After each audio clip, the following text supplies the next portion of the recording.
एक कथित प्रेम प्रसंग ने एक युवक की जान ले ली। पूरा मामला इस प्रकार है कि 16 तारीख की सुबह झाबुआ कोतवाली पुलिस को सूचना मिलती है कि मौद नदी में चोरा गांव के किनारे पुलिया के नीचे एक शव पड़ा हुआ है और प्रथम दृष्टया हत्या का मामला लग रहा है।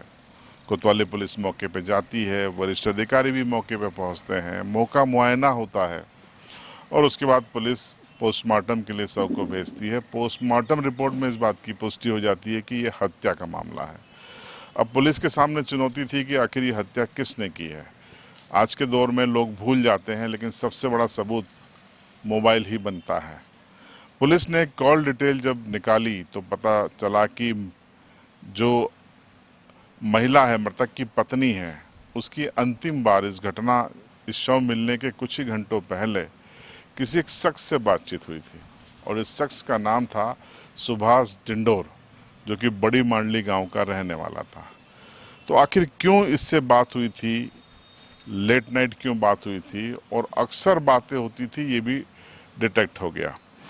इस सूचना को पुलिस ने पुष्टि करने के लिए अपने मुखबिरों का जाल बिछाया और कानाफूसी तो हो ही जाती है गांव फलियों में, और सूचना मिल गई पुलिस को कि हाँ, ये खबर पक्की है। मृतक की पत्नी और सुभाष डिंडोर के बीच में कुछ खिचड़ी पक रही थी।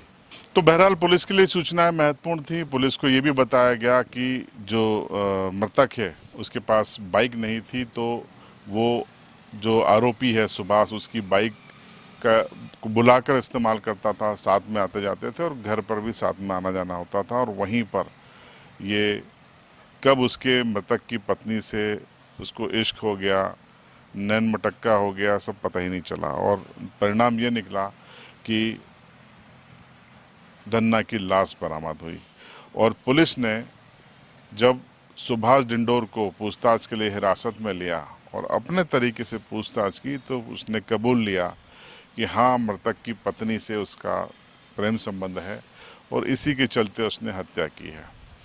अब ये पूरा मामला का खुलासा पुलिस ने प्रेस नोट के जरिए कर भी दिया है, लेकिन आज परिजन झाबुआ आ गए, एसपी ऑफिस आ गए और उन्होंने ज्ञापन दिया। उनकी मांग थी कि कई चीज़ें हैं जो पुलिस के खुलासे में फ़िलहाल उनको अधूरी लग रही है। उनका कहना है कि चाकू शायद पुलिस ने बरामद नहीं किया है। उनका कहना है कि ये संभव ही नहीं है कि जो मृतक है उसकी पत्नी का आशिक अगर हत्या करे और उसकी पत्नी को भरोसे में न ले, कहीं न कहीं उसका भी भूमिका हो सकती है, वो उसकी भी जांच चाहते हैं। इसके अलावा 4-5 और लोग उन्होंने संदिग्ध बताए जो इस पूरी वारदात में शामिल हो सकते हैं।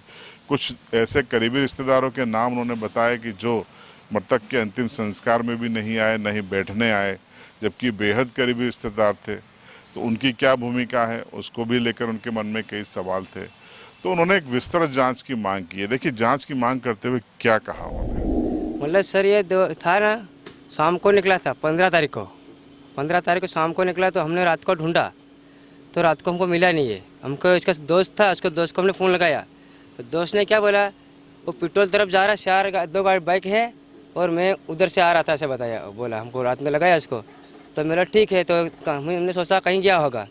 12 बजे तक ढूंढा तो फिर इसके हम संतोष हम नहीं हुआ, तो फिर इसके जो अभी है ना, उसके दोस्त के घर हम गए रात को 12 बजे घर गया तो वहाँ देखे तो उसकी बाइक पड़ी थी, उसकी मम्मी जागी हुई थी। फ़ोन लगाया तो कहाँ, बोला दूसरी जगह में शादी में चला गया, ऐसा बताया उस लड़के ने।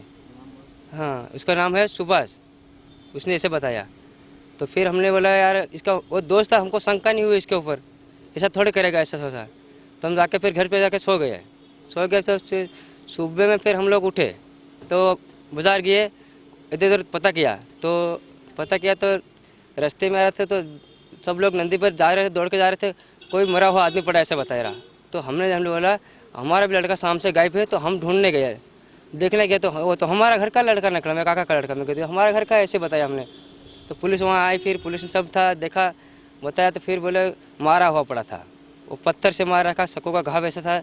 हमने देखा तो शाम से मार दिया, ऐसा लगा हमको। तो फिर देखा तो वहाँ हम लोग देख नहीं पाए, ऐसा आदमी कर दिया। उसका पूरी शक्ल ऐसी गई, पत्थर बड़ा बड़ा डाल के पूरा जीभ भी कट गई, ऐसे हो गई, और सकों का घाव भी ऐसा का ऐसा यहाँ लाडी में रह गया उसको।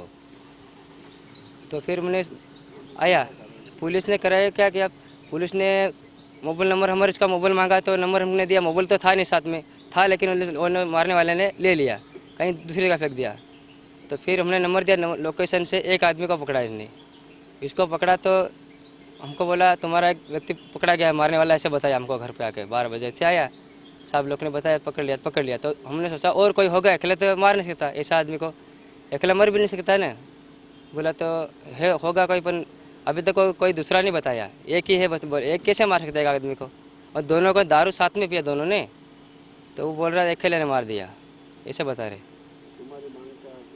हमारी मांग है सर, ये देखो कोई दूसरा एक व्यक्ति इसके साथ में कोई होगा, और फिर ये देखे उसका ससुराल ये मारने वाला वहाँ गया उम्र में, वहाँ जा क्या क्या के लिए क्या पता, पर वहाँ सुबह 5 बजे वहाँ पहुँच गया, तो वहाँ पे ससुराल वाला भी नहीं आया, कोई डोकरा नहीं आया, डोकरी नहीं, कोई नहीं आया, कोई सगे संबंधी, कोई उसकी ना लड़के का खुद का दामाद है तो आना चाहिए कि कोई व्यक्ति नहीं आया।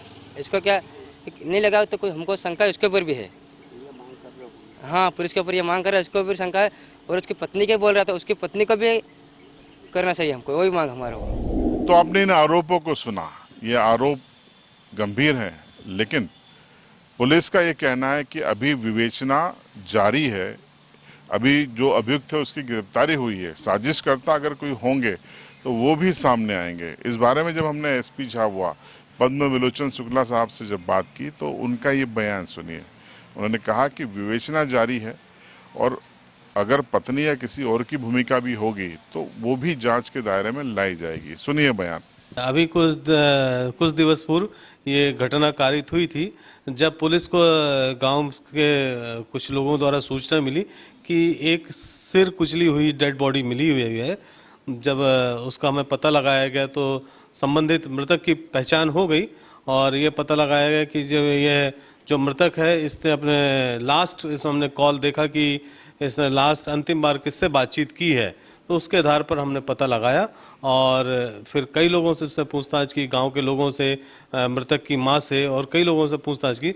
उसके बाद में हमने पता लगाया कि जो दूसरा लड़का उनसे मिलने आया था उसके द्वारा यह घटना कारित की गई है। अब इसमें चूंकि प्रकरण विवेचना में है तो इसमें और कितने लोग अदृश्य रूप से या पर्दे के पीछे शामिल हैं उसमें भी हम विवेचना कर रहे हैं। अभी इसमें तो कई चीज़ें इन्वॉल्व है, नो डाउट। हम सभी लोगों के जिन जिन की भूमिका इसमें हो सकती है और कुछ लोग भी हो सकते हैं, उसमें सभी पे जांच कर रहे हैं। तो इस मामले में आपने पीड़ित पक्ष को भी सुना और एसपी साहब को भी सुना। पुलिस की जांच जारी है और अगर कुछ और नाम भी आएंगे तो वो भी पुलिस उनको आरोपी बनाएगी। लेकिन सवाल यही है कि लगातार इस तरीके के मामले, विवादास्पद संबंधों में हत्याओं के मामले लगातार इलाके में बढ़ रहे हैं। इसके लिए पुलिस को और तमाम सामाजिक संगठनों को अब पहल करने की आवश्यकता है, काउंसलिंग की आवश्यकता है और आम लोगों को अपनी जीवन शैली पर पुनर्विचार करने की आवश्यकता है। आप क्या सोचते हैं कमेंट बॉक्स में ज़रूर बताएं। चैनल पर नए हो तो सब्सक्राइब करें और बेल आइकन ज़रूर दबाएं।